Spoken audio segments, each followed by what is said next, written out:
What's up, fellas? My name is Tucker. In today's video, we're going to be talking about some more Ben Simmons news. If you enjoy the video, leave a like rating on it. Check out my socials up there. Let's go ahead and get started. Okay, so I've made a couple of Ben Simmons videos this offseason, but now we've got some more information as it relates to his unwillingness to be a Philadelphia 76er ever again, moving forward, training camp, regular season, whatever.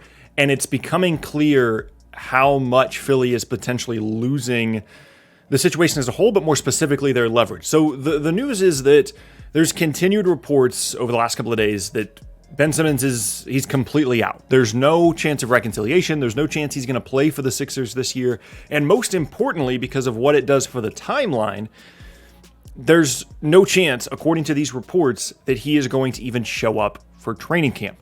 That's critical because assuming that is the case and it's not a bluff, that accelerates the timeline for Philadelphia in terms of what they need to be doing for a trade for Ben Simmons, because ideally you want to have your whole team together for training camp, but it also shows that when you get to the regular season, he's not going to play either. And on top of that, there's some stuff related to Clutch, which is Ben Simmons' agency. They also rep Tyrese Maxey, so there's speculation that Clutch just, they feel as though the relationship with the Sixers has been damaged through the Simmons thing and their unwillingness to move him because he's requested a trade for a couple of months now. And as a result, they would ideally like to get Tyrese Maxey out of Philadelphia as well, so he could be involved in any kind of Simmons trade. I don't know how much I buy that because Daryl Morey doesn't come across to me as a guy that's going to just give in to that idea. I do think it's interesting that it's being brought up that how the Simmons situation is being handled could negatively affect Philadelphia's relationship with clients in the future, because I don't really care about that part necessarily, but I think it shows how badly they're trying to get Simmons out of there. More so than anything else, there's these like veiled threats of, other consequences that aren't related directly to basketball if they don't move their guy out of the place that he wants to be moved from. I don't know that that's going to impact Daryl Morey, but I do think that it speaks to just how desperately Clutch and Simmons want to get out of there. Adding to that, again, another example of that is that there was a report coming out that there was a rift between Simmons and Embiid that only got worse towards the end of the season and ultimately them being eliminated from the postseason. Embiid has since come out and said that that is not the case and that it was a false report. No way for me to know if that's true, if any of this is true, really. It seems like pretty reputable reporting, but I think all of this goes to show that this stuff has to be coming from Clutch. And if it's sourced well, it has to be coming from Clutch. And it just shows how badly they're trying to get Simmons out of there. None of what I just talked about, whether it's true or not, is good for Philadelphia because it just continues to limit their leverage. Not only do I think the potential trade partners for Philadelphia are shrinking, which I'll talk about later, but the more and more it becomes clear that Simmons isn't going to show up for training camp and potentially, although I don't necessarily believe this part, potentially wouldn't even play because then you're getting into him losing money in that scenario.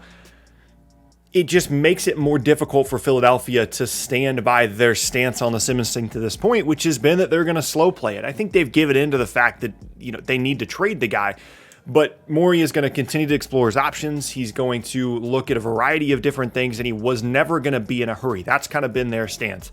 They went from maybe we'll trade him, maybe we won't, to yeah, we're probably going to trade him, to yes, we're going to trade him, to we want a Harden level trade package. And it's possible that they've waited too long and now their leverage is shrinking by the day as we get closer to training camp in the beginning of the season. Now, the goal of kind of slow playing this was to get multiple teams interested, to get multiple offers on the table and pit them against each other with the idea of increasing the assets they would get in exchange for Simmons. And we've already talked about the uniqueness of the situation with Philadelphia, where typically when a player of Ben Simmons' caliber is traded, you're getting, younger pieces in exchange for him. But yeah, obviously Philly wants to be a contender this season. So we kind of already have discussed that. But the closer we get to the reality of Ben Simmons not showing up for training camp and not playing for the Sixers at the beginning of the season, the less and less leverage Philadelphia has in these trade discussions. Now, it seems like the most consistently rumored team linked to Ben Simmons, the team that appears to be most committed to trying to make a Ben Simmons trade work, is Minnesota. I talked about this in a video not too long ago where it's really difficult for me to imagine a scenario in which Minnesota, either via a third team or in a direct trade with Philadelphia, gets Ben Simmons and they don't give up either D'Angelo Russell or Anthony Edwards. D'Lo would fit Philly's, timeline and needs better than Edwards, although I don't know how excited they would be about D'Angelo Russell being primarily what they would be getting in exchange for Ben Simmons. And we've talked about this before, so I won't go over this too much. But essentially, it's like, is trading D'Lo going to upset Karl Anthony Towns? Does Edwards provide enough value to Philadelphia in an immediate sense? And as much as Minnesota is motivated to create a core of Cat, D'Lo, Anthony Edwards, and Ben Simmons, I don't know how realistic. Actually, I know that it's not a realistic expectation to think that you're going to be able to get Ben Simmons for Malik Beasley in a first. And there's just no real way for that to happen. And the more that you think about, okay, well, if it can't be Minnesota, despite the fact that they seem very committed, who is it going to be? Because it initially seemed like there would be a lot of options for them with a Simmons trade. Minnesota became a team to be interested in. Golden State, Sacramento, Washington, and Portland. But as we talked about in the Lillard trade video the other day, if Lillard and Beal aren't available, which at the moment appears to be the case, Philly, just go and look at the standings. Go and look at all the teams in the NBA and tell me where you think Ben Simmons would end up if it's not Washington. Like, if you're just crossing these teams off the list, Portland, Washington, Minnesota, and Golden State, cross those 4 teams off the list, where does Ben Simmons go? It becomes very, very difficult ultimately to find a trade that works well for Philadelphia in a situation that works well for Simmons' skill set and a team that would want Ben Simmons. It's just hard to find teams. I tried. I think maybe Sacramento would be a team. But if it's not De'Aaron Fox in exchange, I don't know why Philly would be interested in making like a Buddy Hield for Ben Simmons trade. Buddy Hield is a good player, but he's not the kind of perimeter creator that this team needs, especially if Ben Simmons is leaving the team. Maybe you go back to the Indiana Pacers and Malcolm Brogdon, but again, it's kind of similar to the Hield thing, like a nice player, but that feels like a very far drop off from what Philadelphia was initially expecting in exchange for Simmons.